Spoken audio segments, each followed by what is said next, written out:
नमस्कार दोस्तों। आज की इस बेहद खास चर्चा में हम बात करने वाले हैं एक ऐसी मानसिकता या माइंडसेट बनाने की जिसे कोई आसानी से तोड़ ना सके।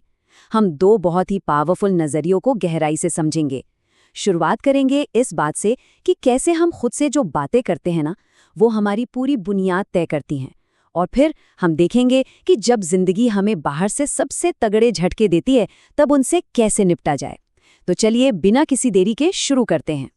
चलिए सीधे मुद्दे पर आते हैं।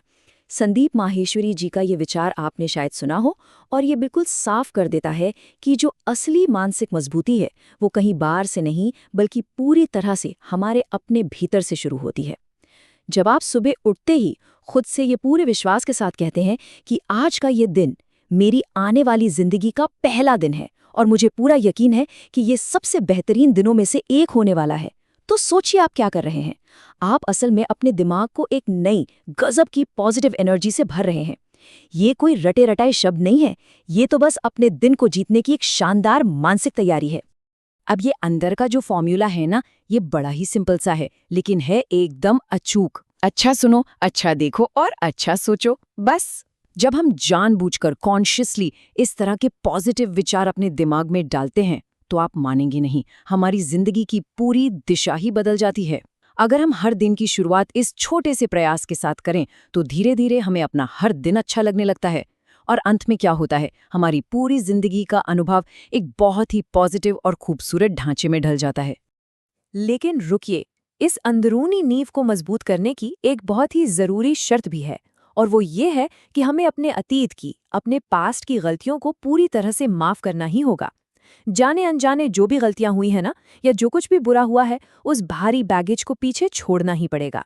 क्योंकि देखिए, जब बीता हुआ कल हमारे दिमाग से पूरी तरह निकल जाता है, ठीक तभी हम आज की चुनौतियों को एक नए मौके की तरह देख पाते हैं। खुद को अंदर से और ज्यादा ताकतवर बनाने का एक शानदार मौका। तो चलिए, ये तो हो गई उस शांत और पॉजिटिव सुबह की बात। लेकिन हम सब जानते हैं कि असल जिंदगी हमेशा इतनी आसान नहीं होती है ना। क्या होता है जब हमारे सबसे बड़े, सबसे प्यारे सपने अचानक से टूट जाते हैं, जब बाहर से मिलने वाली असफलताएं हमें बुरी तरह से झकझोर कर रख देती हैं। अब हम डॉक्टर कुमार विश्वास के अनुभवों और उनकी बताई गई कुछ बेहद ही कठोर लेकिन प्रैक्टिकल सच्चाइयों की तरफ बढ़ते हैं। डॉक्टर विश्वास अपने पिताजी का एक बड़ा ही प्रेरणादायक किस्सा सुनाते हैं।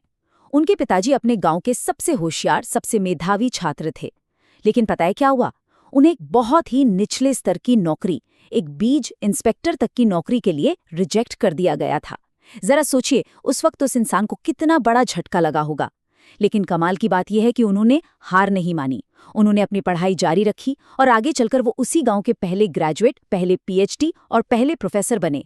ये कहानी हमें बिल्कुल साफ बताती है कि कई बार हमारे हाथ से कोई छोटा मौका इसलिए छिन जाता है क्योंकि कुदरत हमें किसी बहुत बड़ी मंजिल की तरफ मोड़ना चाहती है। और ये दिशा बदलने वाली बात ना, एक और बहुत ही महान उदाहरण से साबित होती है। डॉक्टर एपीजे अब्दुल कलाम, जिन्हें आज पूरी दुनिया मिसाइल मैन के नाम से जानती है। आपको शायद पता हो कि वो एनडीए के पायलट सिलेक्शन में फेल हो गए थे। एक हवाई जहाज उड़ाने का उनका जो बचपन का सपना था, वो टूट गया था।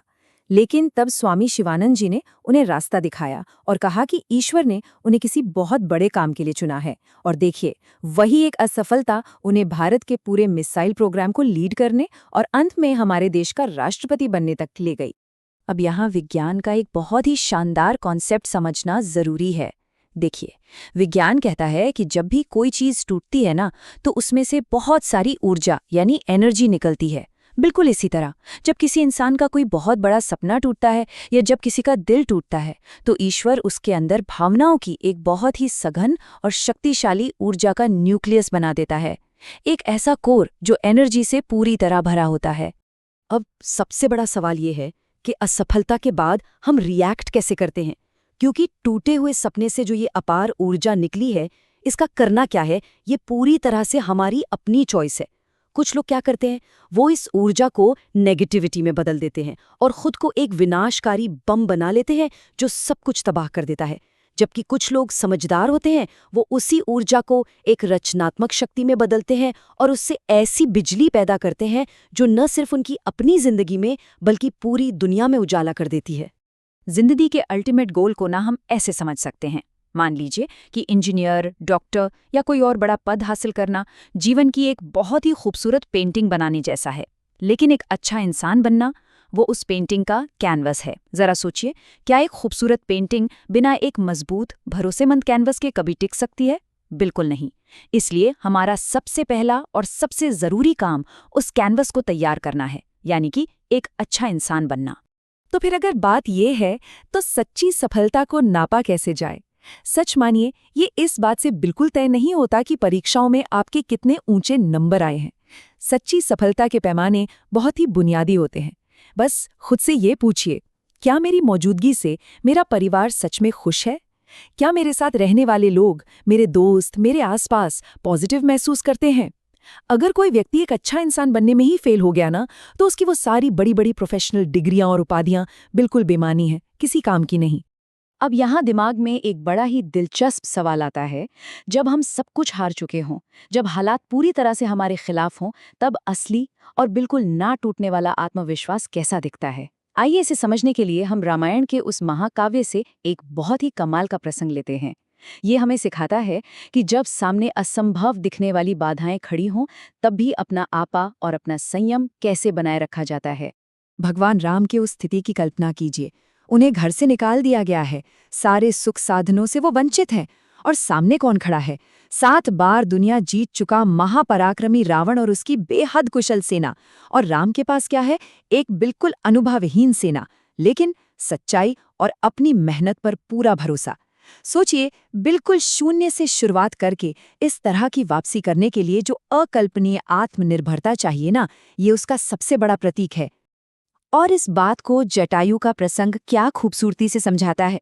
जब बुरी तरह से घायल जटायु ने राम से पूछा कि प्रभु, मैं स्वर्ग जाकर आपके पिता दशरथ से क्या कहूं, तो राम का जो जवाब था ना, वो आत्मविश्वास का एकदम शिखर था।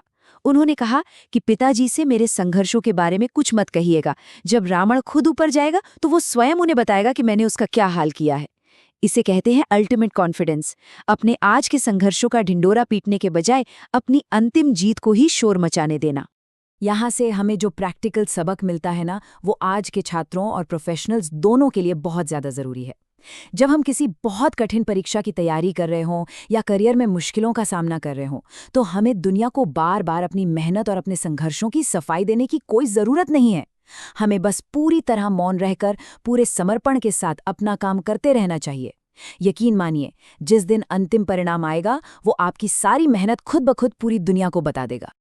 और इस चर्चा के अंत में डॉक्टर विश्वास की एक बेहद ही पावरफुल और काव्यात्मक पंक्ति पर जरा गौर कीजिएगा। वो कहते हैं, मुझे मरना नहीं आया, तुम्हें जीना नहीं आया।